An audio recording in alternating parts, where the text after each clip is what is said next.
My name is Alison Xin. I just graduated from Harvard University on the Coolidge Scholarship.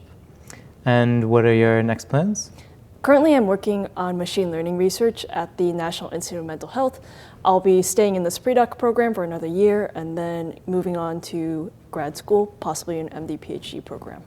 Very exciting. And I know you already touched upon this, but how did you get involved with the Coolidge Scholarship to start off?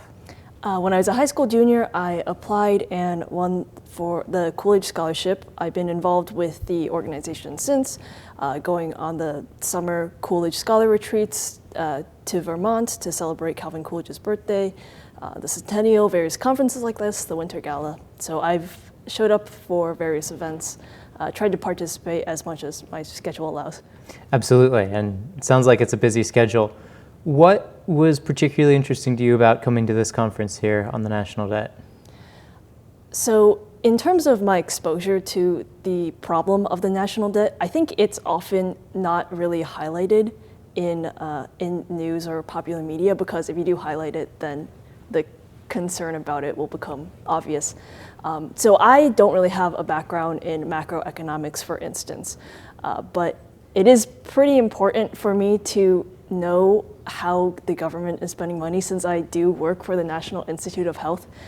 And I do, as like a citizen of the United States and also of the world, want to know what the most pressing issues are. I think the conference has highlighted that in terms of neglected issues that could potentially spiral into something quite catastrophic, the debt is something that is often somewhat overlooked because deficit spending is too tempting of a pot of money to get into. Absolutely.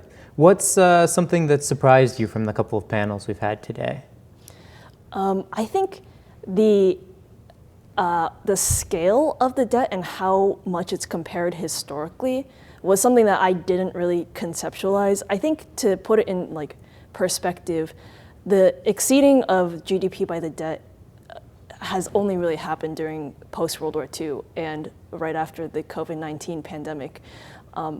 And this is surprising because it should probably be more common knowledge, but if I assume you're not consuming a lot of financial news, it's not readily apparent. It's not something that's often discussed, for instance. It's not at the forefront of the public conscience, that's for sure. I think in terms of scale, it's like a lingering thought in the back of your head that, oh, America's in debt, but the scale of we've only been in so much debt since after the largest war that has ever been fought in history, and now is the number two by a lot in terms of the top two by a lot in terms of how much debt America is in. This type of scope is not extremely obvious unless it's focused on in a conference setting like this. Absolutely. As a Coolidge scholar, you've spent a lot of time studying President Coolidge. What do you think would be useful for Americans to know about President Coolidge's fiscal and budgetary policy that might help us think about the national debt today?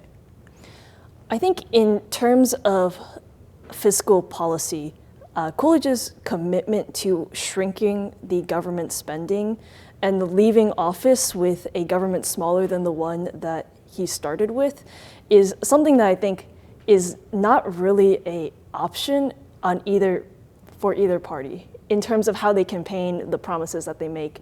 It's definitely not a promise from the Democratic Party, and it's implicitly not a promise from Republicans. And this is a bipartisan lesson to be learned, that in terms of responsibility to citizens, it's maybe not always the best choice to just give them money recklessly. Absolutely. I think that's a good takeaway. No pressure, but if you were to be put in charge of resolving the national debt problem today, where do you think you'd start to tackle the issue? I think helpfully a lot of the speakers have given their own takes about how to solve the problem. I think I forget exactly who said it, because many people restated it. The pressure on Congress to responsibly budget is very light right now. Shutdowns are becoming more frequent. During the last shutdown, I looked at the history, and in terms of longest shutdowns, they've really only happened in the past 20 years, for instance.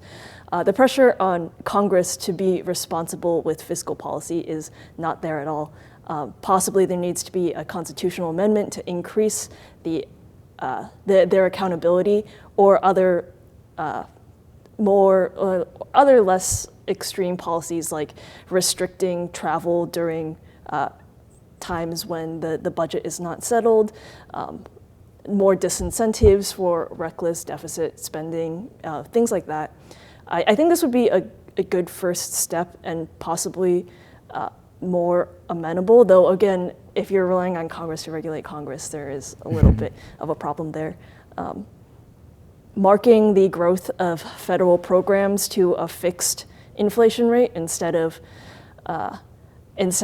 just letting them run rampant would also be a good start. But mostly, I'm not an expert in this, so I am mostly just echoing what I've heard in the conference, and my context to this issue is mostly just this conference. So I apologize if these are not actually reasonable solutions. No, I think it's a great place to start. That's why we're all here. Thank you so much for your time, and we're excited to have you here in attendance.